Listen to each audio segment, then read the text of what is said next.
Kitab Kidung Agung. Ini adalah kitab yang terkenal dalam Alkitab namun tidak begitu dipahami dengan baik. Kitab ini berisi 8 pasal puisi cinta. Meskipun terdapat bagian pendahuluan dan kesimpulan, kitab ini tidak memiliki rancangan sastra yang baku. Itu karena kitab ini merupakan koleksi puisi-puisi.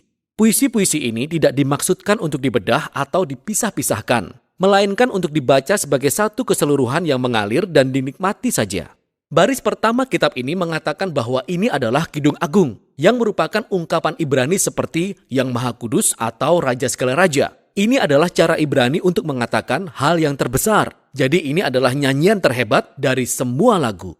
Kemudian kita temukan di baris pertama bahwa Kidung Agung ini berasal dari Salomo, yang bisa berarti bahwa dia adalah penulisnya. Nama Salomo memang mengawali kitab ini, tapi saat kita membaca puisi-puisi ini, kita akan menemukan bahwa suara utamanya adalah suara wanita yang disebut kekasih. Dan sementara juga ada suara laki-laki, tapi sepertinya itu bukan Salomo. Nama Salomo disebutkan beberapa kali dalam puisi, tapi dia tidak pernah menjadi pembicara dan kita harus mengakui Salomo adalah kandidat yang sangat aneh untuk menjadi penulis kitab ini. Mengingat bahwa dia memiliki 700 istri. Bagi pasangan kekasih di kitab Kidung Agung, mereka adalah satu-satunya di dunia untuk memiliki satu sama lain. Jadi dari Salomo mungkin berarti dalam tradisi hikmat Salomo. Dia dikenal karena hikmatnya, puisinya, dan kesukaannya untuk belajar tentang setiap bagian kehidupan.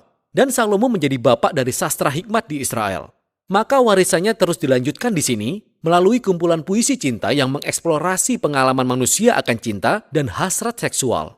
Puisi pembuka mengenalkan kita pada tema dasar kitab ini. Kita mendengar suara wanita muda yang jatuh cinta pada seorang pria, seorang gembala. Saat ini dia belum menikah dengannya, tapi sangat jelas bahwa mereka sudah bertunangan dan tidak sabar untuk hidup bersama.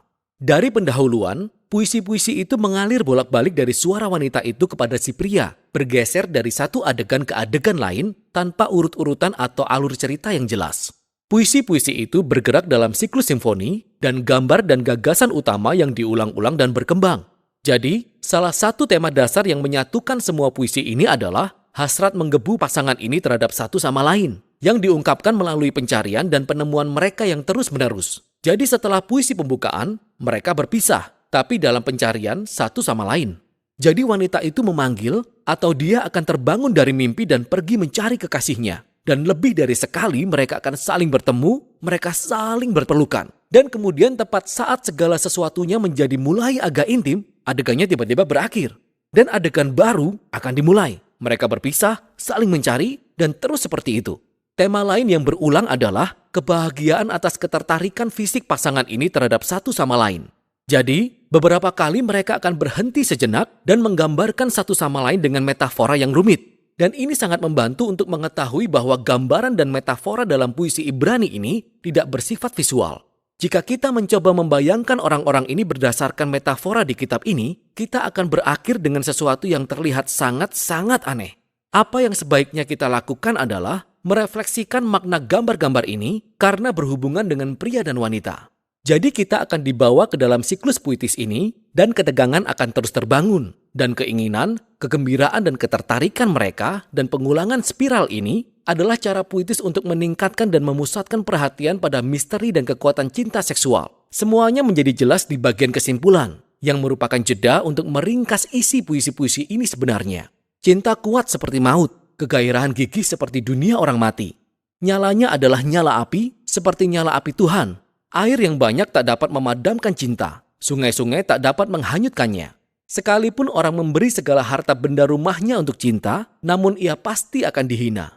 Puisi ini menyoroti kekuatan dan intensitas cinta, keindahan cinta dan juga bahayanya. Seperti api, cinta bisa menghancurkan orang jika disalahgunakan, atau memberi hidup jika dilindungi. Pada akhirnya, cinta mengungkapkan kerinduan manusia yang tak terpuaskan untuk mengenal dan dikenal sepenuhnya dan diinginkan oleh orang lain. Cinta adalah salah satu pengalaman yang paling transenden dan misterius dalam kehidupan manusia. Dan sebagai bagian dari tradisi hikmat Alkitab, kitab ini mengatakan bahwa ini adalah sebuah anugerah dari Allah. Setelah ini, ada sebuah puisi aneh tentang Salomo yang mencoba melakukan apa yang oleh puisi sebelumnya dikatakan tidak mungkin dilakukan, membeli cinta. Wanita itu menolak tawaran Salomo. Dan kemudian kitab ini diakhiri dengan pria dan wanita itu. Mereka sekali lagi berpisah dalam pencarian satu sama lain. Si pria memanggil untuk mendengar suara si wanita memintanya untuk melarikan diri bersamanya. Dan begitulah kitab ini berakhir. Benar-benar akhir yang menggantung. Tapi itu sangat mirip cinta, yang tidak pernah benar-benar bisa disimpulkan karena selalu ada lebih banyak untuk ditemukan dan dikejar dari kekasih kita. Jadi cinta sejati tidak memiliki sebuah akhir. Begitu juga dengan kitab ini. Sekarang di sepanjang sejarah, pertanyaan besar yang diajukan oleh Kidung Agung adalah, mengapa ada puisi cinta di dalam Alkitab? Ada 3 interpretasi utama kitab ini di sepanjang sejarah. Dalam tradisi Yahudi, kitab ini telah dibaca sebagai alegori. Setiap tokoh merupakan simbol. Jadi wanita itu adalah Israel, pria itu adalah Allah. Dan cintanya adalah simbol perjanjian antara Allah dan Israel yang dibuat di Gunung Sinai dan pemberian Taurat. Pandangan ini merasuk ke dalam tradisi Kristen, namun tokohnya berganti. Jadi ini tentang kasih Kristus bagi umatnya, yaitu gereja. Dan penafsiran ini diilhami oleh kata-kata Paulus dalam Efesus 5, bahwa cinta seorang suami Kristen untuk istrinya adalah simbol kasih Kristus bagi gereja. Yang menarik adalah bahwa dalam 100 tahun terakhir, penemuan arkeologi di antara tetangga kuno Israel dan Mesir serta Babel telah menghasilkan banyak jenis puisi cinta kuno yang bahasa dan gambarannya sangat mirip dengan Kidung Agung. Kita melihat bahwa puisi cinta adalah bagian penting dari lingkungan budaya Israel yang telah menuntun sebagian besar ilmuwan saat ini untuk melihat Kidung Agung seperti apa yang dibawakannya. Sebuah susunan puisi cinta Israel yang merefleksikan kasih karunia ilahi. Tapi, bukan berarti itu hanya sekedar puisi cinta yang kuno. Ada ciri utama puisi-puisi ini yang menonjol saat kita membacanya sebagai bagian dari perjanjian lama. Dan itu adalah penggunaan gambaran taman yang luar biasa. Ada gema yang kuat dari Taman Eden dan pemandangan indah antara pasangan yang sudah menikah di pasal-pasal awal kitab Kejadian. Jadi gambaran laki-laki dan perempuan yang telanjang dan rentan, tapi benar-benar menyatu dan aman dengan satu sama lain. Inilah yang bergema di latar belakang Kidung Agung. Seolah-olah dalam puisi ini, kita menyaksikan cinta dari pasangan yang hubungannya bersih dari egoisme dan dosa. Dan pada akhirnya, Kidung Agung memunculkan harapan bahwa walaupun hubungan kita sendiri begitu sering terdistorsi oleh keegoisan, cinta adalah pemberian yang transenden. Dan itu dimaksudkan untuk mengarahkan kita pada sesuatu yang lebih besar, yaitu pemberian kasih Allah, yang suatu saat akan menembus dan mengubah dunia kesayangannya. Dan itulah isi kitab Kidung Agung.